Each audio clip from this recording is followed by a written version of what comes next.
The laughter stopped before the pain did. For a few strange seconds, the entire dining room sat, frozen beneath the soft glow of crystal chandeliers as Naomi Carter stared down at her untouched plate. Not because she was angry, not because she wanted to cry, because she had suddenly reached that dangerous moment people rarely talk about. The moment when someone quietly realizes they cannot keep pretending they are okay. And the worst part? The person who pushed her there was her husband. "Come on," Ethan Carter laughed, leaning back in his chair with a grin. "Nobody look at me like that. I'm joking." But nobody answered. Nobody. Not even the people who had laughed a few seconds earlier.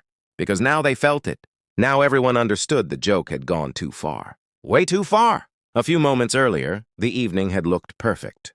The Carter family mansion glowed with warm lights. Soft piano music floated through hidden speakers. Expensive plates covered the enormous dining table. Crystal glasses reflected light across polished marble walls. Grace Carter loved family dinners. She always said food brought people back together. Tonight had been supposed to be special. No business calls, no meetings, no distractions. Just family. Just one peaceful evening.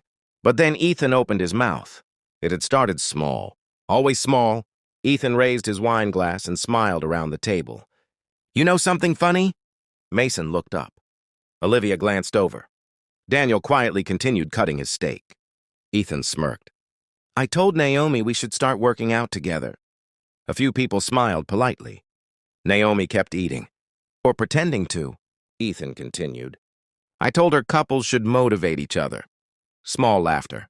Then, but honestly, he looked directly at Naomi. If motivation burned calories, she'd already be a supermodel. A few awkward laughs escaped automatically, not because people thought it was funny, because people often laugh when they become uncomfortable. And Ethan smiled. Encouraged. Wrongly encouraged. Naomi felt her chest tighten. Not from surprise, because this wasn't the first time. Not even close. Ethan had always hidden insults inside jokes. Little comments, little laughs, little moments everyone brushed aside, until little things slowly became bigger things, until bigger things became scars, and scars became silence. "Relax," Ethan laughed. "It's family." Family. Naomi nearly smiled at the word. Because family was supposed to feel safe. Safe meant you didn't think before speaking. Safe meant people protected your dignity. Safe meant people noticed when your smile stopped reaching your eyes. Naomi stared at her plate. Chicken, rice, vegetables, food she had barely touched. Across the table, Olivia slowly looked toward her. Something felt wrong. Very wrong. Because Olivia had noticed things. Tiny things. Missed appointments, late-night phone calls. Moments Naomi disappeared during family gatherings. Days she looked exhausted. Days she looked scared. Days she smiled too hard. Olivia never asked questions directly, but she noticed. And lately, she had become worried. Very worried. Ethan reached for his drink. Still smiling. Still comfortable. Still feeling admired. Because Ethan Carter loved attention. Loved control. Loved being the funniest person in every room. Loved hearing people laugh. And somewhere during years of success, years of money, years of praise, he had slowly started confusing confidence with superiority, and superiority with love. He looked around again. "Actually," he said while pointing toward the dessert table, "we might need emergency protection over there." Mason immediately looked down. Grace stopped moving. Olivia's eyes widened. Daniel slowly placed down his fork. Silence. Heavy silence.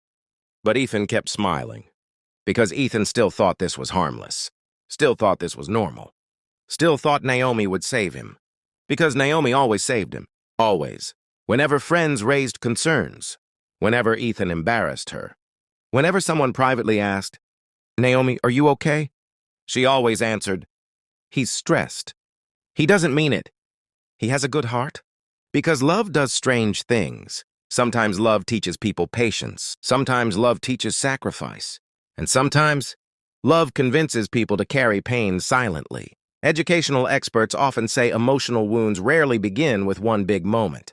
They begin with small repeated moments. Tiny comments, tiny dismissals, tiny jokes, until eventually, someone breaks quietly. Naomi understood that now. Because tonight wasn't really about dinner. Tonight wasn't really about weight. Tonight wasn't really about jokes. Tonight was years. Years sitting quietly. Years protecting Ethan. Years choosing peace over honesty. Years pretending words didn't hurt. And suddenly, she felt tired. Not physically tired, soul tired. Across the table, Ethan noticed Naomi wasn't responding. That confused him. Because usually Naomi laughed awkwardly. Usually Naomi changed subjects. Usually Naomi rescued him from his own behavior. But tonight, nothing. No smile. No defense. Nothing. Ethan forced another laugh. Babe, don't make that face. Silence. Nothing. Then, come on, say something. Naomi slowly looked up. And for a brief moment, Ethan felt something strange move through his chest. Because Naomi wasn't looking embarrassed. She wasn't looking angry. She looked exhausted. Deeply exhausted. The kind of exhaustion people carry after fighting silent battles too long. And suddenly, small memories started returning. Hospital visits, medicine bottles, late-night calls. Moments Naomi quietly disappeared. Days she looked distracted. Days she looked pale. Days she looked frightened. Tiny details. Tiny details Ethan never asked about because Ethan had been busy. Busy building businesses. Busy growing wealth. Busy looking successful. Busy being admired. And now suddenly, those little memories didn't feel little anymore. Olivia looked toward Naomi. Please don't, she thought. Not tonight. Not like this. Grace slowly reached for Naomi's hand. Naomi smiled weakly. Very weakly. Too weakly. Daniel looked directly at Ethan. Then finally spoke. One word. Enough. Silence. Instant silence. Ethan blinked. What? Daniel stared at him. I said enough. Ethan forced a laugh. Dad, seriously relax. No. Silence again. Daniel rarely raised his voice. Rarely interrupted. Rarely judged. But tonight his eyes looked heavy. Disappointed. You think embarrassing your wife makes you strong? Ethan shifted slightly. It was a joke. Daniel looked at him. No. Long pause. It wasn't. Nobody moved. Nobody spoke. Because everyone knew something Ethan didn't. Not the secret. Not yet. Just enough to feel fear. Enough to feel tension. Enough to feel that this dinner was becoming something else. Something bigger. Naomi quietly inhaled. Then exhaled. Slowly. Carefully. As if preparing herself. As if carrying something heavy. Something painful. Something impossible to hide anymore. Then she placed her napkin beside her plate. Pushed her chair back. Stood up. The room became completely silent. Ethan stared. Olivia looked terrified. Grace looked down. Daniel closed his eyes. Naomi looked around the room, took a slow breath, and said, There's something all of you deserve to know. Nobody moved. Nobody breathed. Even the soft piano music floating through the hidden speakers suddenly felt distant. Naomi stood beside her chair, fingers trembling slightly against the edge of the table. Not because she was afraid of speaking, because some truths become heavier the longer you carry them. And Naomi had carried this one alone for far too long. Ethan stared at her. Confused, uneasy, a strange feeling had begun growing inside his chest. Because suddenly, this no longer felt like a normal family argument. No, something was wrong. Very wrong. Naomi slowly looked around the table. At Grace, at Daniel, at Olivia. Then finally, at Ethan, and for the first time all evening, he looked away first. I didn't plan to say this tonight. Her voice was quiet, almost too quiet, the kind of quiet that forces people to lean closer. But I don't think I can stay silent anymore. Silence. Naomi swallowed, then continued. For 2 years. Long pause. For 2 years I've been hiding something. Ethan blinked. 2 years? Across the table, Olivia lowered her eyes. She knew. Not everything. But enough. Enough to understand what was about to happen. Enough to know Ethan wasn't prepared. Not even close. Naomi inhaled slowly. 2 years ago, I went to a doctor. Ethan stared, then frowned. Doctor? Suddenly, tiny memories started colliding inside his head. Appointments, late-night calls, medicine bottles. Days she looked exhausted. Days she said, I'm okay. Days he never asked questions. Because he had been busy. Too busy. Naomi looked down, then back up. At first I thought it was stress. Silence. I thought maybe I was tired. Pause. Maybe overwhelmed. Another pause. But then more tests came. The room felt smaller, colder. Nobody touched their food. Nobody moved. Ethan slowly sat straighter, because now that strange feeling inside him was becoming fear. Real fear. Naomi looked directly at him, then softly said, "I've been dealing with a serious medical condition." Silence. Complete silence. Mason looked down immediately. Grace covered her mouth. Daniel closed his eyes. And Ethan simply stared. No reaction. Not because he didn't care. Because his brain suddenly refused to process what he had just heard. Medical condition?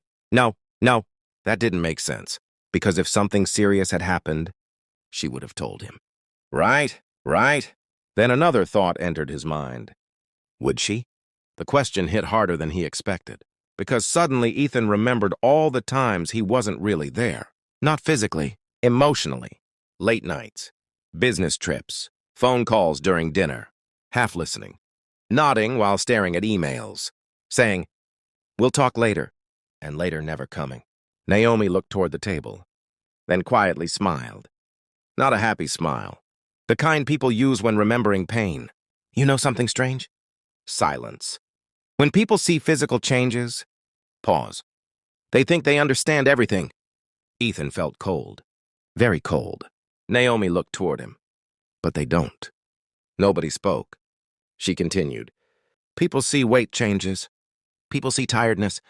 People see appearance. But they don't see fear. Pause. They don't see hospital rooms. They don't see waiting. They don't see tears. Her voice cracked slightly. Not dramatically. Not like a movie. Real pain.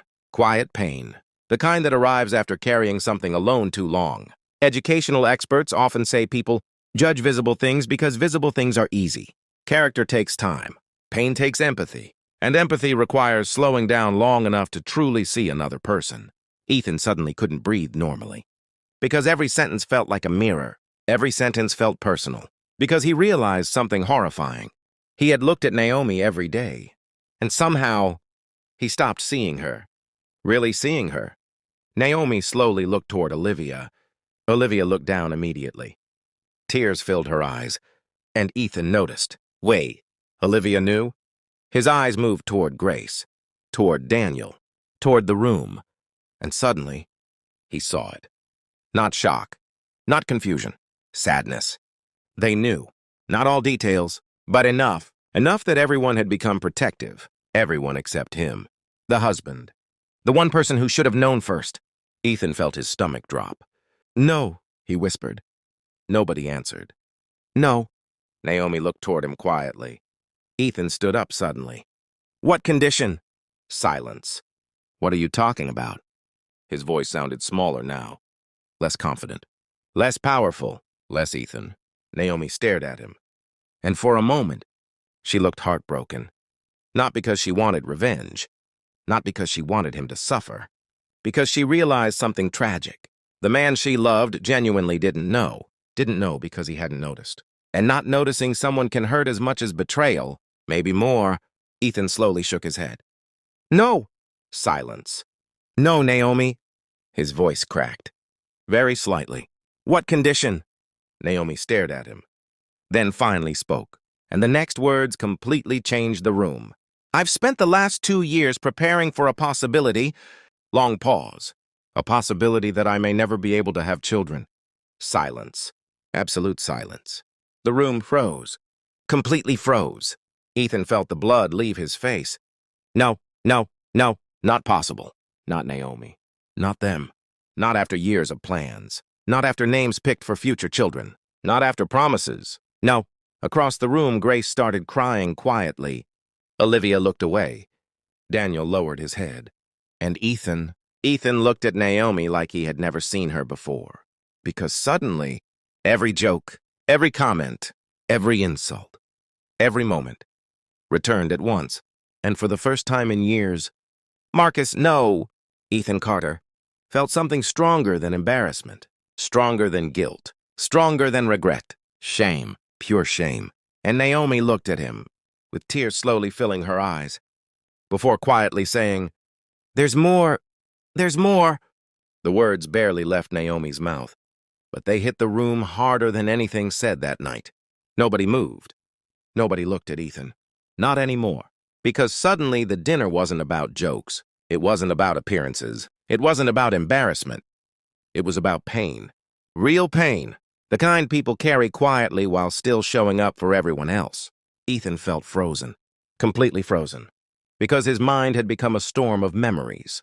Tiny moments. Tiny ignored moments. Naomi sitting silently in the passenger seat after appointments. Naomi staring out windows. Naomi smiling and saying, "I'm okay." Naomi quietly leaving rooms to answer calls. Naomi saying, "You're busy. We'll talk later." And later never came. Because Ethan always had something. A meeting. A client. A call. A deadline. Something important. Or at least, something he thought was important. Naomi looked down. Then slowly sat back in her chair. Not because she felt weak. Because carrying truth out loud for the first time had drained her. Completely. Grace moved closer and gently held Naomi's hand. No words, just presence. Sometimes presence says more than advice, more than speeches, more than perfect words. Educational experts often say emotional support doesn't always begin with solutions. Sometimes support begins with listening, really listening, not waiting for your turn to speak, not preparing answers, listening. And Ethan realized with horrifying clarity, he had stopped listening years ago. He had heard Naomi. But hearing and listening were not the same thing. Not even close. Ethan slowly sat down. He looked smaller somehow. Not physically, emotionally. For the first time in years, nobody in the room saw the confident businessman. Nobody saw the successful entrepreneur. Nobody saw status, or money, or image. They saw a husband. A husband realizing he had failed someone he loved. Naomi wiped a tear gently, then looked toward Ethan. "You asked why I looked tired lately." Silence. "You asked why I canceled plans." Pause. "You asked why I stopped going places." Long pause. Then, "I wasn't avoiding life." Silence. "I was trying to survive it." Ethan closed his eyes. Instantly, because every sentence felt heavier now. Because every sentence carried years inside it. Years he missed. Years she carried alone. Naomi looked around the room, then softly smiled. A sad smile. "Do you know the hardest part?" Nobody answered. The hardest part wasn't fear. Pause. It wasn't doctors. Pause. It wasn't uncertainty. Her eyes slowly moved toward Ethan. The hardest part, long silence, was feeling alone while standing beside someone. Nobody moved. Nobody breathed. Because everyone understood exactly what she meant, and Ethan felt something break inside him. Not pride, not ego, something deeper. Denial. Because until this moment, Ethan still wanted to believe he wasn't that husband. Not really. Not intentionally. Not him. But intentions don't erase consequences. And love without attention slowly becomes distance. Ethan looked down at his hands, then whispered, "Why?" Silence. "Why didn't you tell me?" Naomi stared at him. Not angrily, not cruelly, just tired, deeply tired. Then she answered, "Because I tried." Silence. Ethan slowly looked up. Naomi continued, "I tried after appointments." Pause. "I tried during drives home." Pause. "I tried during dinners." Her voice cracked slightly. "I tried." Silence. "But eventually," long pause, "I stopped." Ethan felt his chest tighten. Hard. Because suddenly memories started changing. Moments he barely remembered suddenly looked different. Naomi sitting beside him while he answered emails. Naomi saying, "Can we talk?" Naomi standing quietly near his office. Naomi starting sentences he barely heard. And his responses, later. "Tomorrow. Give me a minute. I'm busy." Little words. Tiny words. Tiny words that slowly built giant distances. Educational psychologists often explain that relationships rarely collapse from one terrible moment. Distance grows quietly. One ignored conversation. One dismissed feeling. One missed opportunity at a time. Until eventually two people can sit beside each other and still feel miles apart. Ethan understood now. Too late. Far too late. Tears filled his eyes. Real tears, not dramatic ones, not movie tears. The kind adults fight desperately. Because adults are taught strength means hiding pain. But real strength sometimes begins when people finally stop pretending. I'm sorry. Silence. Nobody moved. Ethan looked toward Naomi. I'm sorry. Again, smaller this time. Naomi looked at him. And somehow, that hurt more. Because she didn't look angry. She looked heartbroken. Because apologies can heal wounds, but apologies cannot erase years. And everyone in the room knew it. Then Ethan suddenly looked toward Olivia. Slowly. Confused. Olivia! Silence. You knew? Olivia lowered her eyes. Long pause, then quietly nodded. Ethan stared, then toward Grace, toward Daniel, toward Mason, toward the room. And suddenly he realized something devastating. Everyone had noticed Naomi changing. Everyone. Everyone except him. The husband. The person closest to her. The person who promised. In sickness and in health. And Ethan suddenly couldn't look at anyone anymore. Because shame arrived all at once. Heavy. Crushing. Complete. Naomi slowly inhaled. Then looked down. For several seconds she said nothing. Nothing. Then finally, very quietly, she spoke again. There's still one thing I never told anyone. There's still one thing I never told anyone. Silence. Complete silence. Nobody moved. Nobody reached for food. Nobody touched their glasses. Even the soft music in the background felt like it had disappeared. Ethan slowly looked up. His eyes were red now. Not from anger. Not from embarrassment. From something much heavier. Regret. Because deep down he already knew something terrible.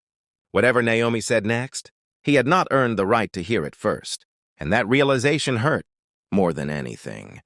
Naomi stared at the table for a long moment, then slowly looked around the room. Grace sat quietly crying. Daniel kept his eyes lowered. Olivia looked terrified. Mason looked frozen. And Ethan looked broken. Not because his image was damaged, not because people judged him, because for the first time in years, he saw himself clearly. And sometimes clarity hurts. Naomi inhaled slowly, then said, 6 months ago. Pause. I made a decision. Ethan's chest tightened. 6 months? Naomi looked down briefly, then back up. I started writing letters. Silence. Ethan blinked. Letters? Naomi smiled weakly. Not a happy smile. A painful one. I wrote one for Olivia. Olivia immediately covered her mouth. Naomi continued. One for Grace. One for Daniel. One for everyone. Long pause. Then, and one for Ethan. The room froze again. Ethan stared at her, completely still, because suddenly, he didn't want to breathe, didn't want to think, didn't want to understand where this was going. Naomi looked directly at him. I wrote them because I was scared. Silence. Scared of possibilities. Scared of outcomes. Scared of things doctors couldn't promise. Her voice shook, very slightly. But most of all, long pause. I was scared of disappearing while people still misunderstood me. Nobody moved, because that sentence hit everyone differently. Educational experts often explain something heartbreaking. Many people suffering emotionally don't fear pain most. They fear invisibility.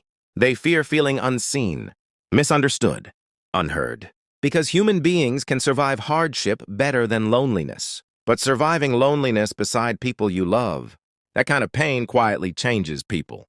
Naomi wiped away tears, then looked toward Ethan. And in your letter, silence. I told the truth. Ethan slowly shook his head. No, no. His chest felt tight now, very tight. Naomi stared at him. I wrote that I missed you. Silence. Not I hated you, not you ruined my life, not anger, not revenge, just I missed you. Ethan closed his eyes immediately, because somehow that hurt more than blame, much more. Naomi continued quietly. I missed eating dinner with you while you actually looked at me. Pause. I missed conversations. Pause. I missed feeling important to you. Long silence. I missed my best friend. Nobody moved. Grace cried openly now. Olivia wiped tears away. Even Mason looked down. Because suddenly everyone understood something. This wasn't a story about weight. It never was. Not really. Weight was only the surface. The real story was neglect, distance, attention, love slowly starving without anyone noticing. Naomi looked at Ethan, then softly smiled. And Ethan felt his heart break, because he recognized that smile. Years ago, before businesses, before pressure, before status, Naomi smiled like that all the time. Back when they sat in tiny apartments eating cheap takeout. Back when success didn't matter. Back when Ethan noticed everything. Back when love felt simple. Back when he paid attention. Ethan stood up suddenly. Nobody moved. Nobody spoke. He slowly walked toward Naomi, then stopped, not close enough to touch her. Because for the first time in years, he wasn't sure he deserved to. Tears rolled down his face now. Real tears. No hiding. No image. No pride. Nothing left. Just truth. I failed you. Silence. Naomi looked at him. Ethan shook his head. No! His voice cracked. I failed us. Long pause. I thought providing was enough. Silence. I thought success meant love. Another pause. I thought being there physically meant being present. Tears continued falling, and I was wrong. Educational psychologists often teach an important lesson. Presence is not proximity. Being beside someone physically does not automatically mean they feel seen. Real presence requires attention, empathy, listening, care. Love is not measured only by effort. Love is measured by awareness. And Ethan understood that now, painfully, completely. He looked toward Naomi, then quietly said, If you still have my letter. Silence. Naomi stared. Ethan continued. Don't give it to me. Confusion crossed several faces. Ethan wiped his eyes. Because I don't want to read what the lonely version of you wrote. Long pause. I want another chance to know the woman standing in front of me. Silence. No music. No movement. Nothing. Then Naomi stared at him. Long enough that Ethan felt terrified. Long enough that everyone waited. Then very slowly, very slowly, Naomi walked toward him and hugged him. Not because everything was magically fixed. Not because pain disappeared. Not because trust instantly returned. Because healing does not begin with perfection. Healing begins with honesty. And sometimes, karma isn't losing everything. Sometimes karma is finally seeing the pain you caused and finding the courage to become better because of it. The room stayed silent. But this time, it wasn't shock. It was understanding.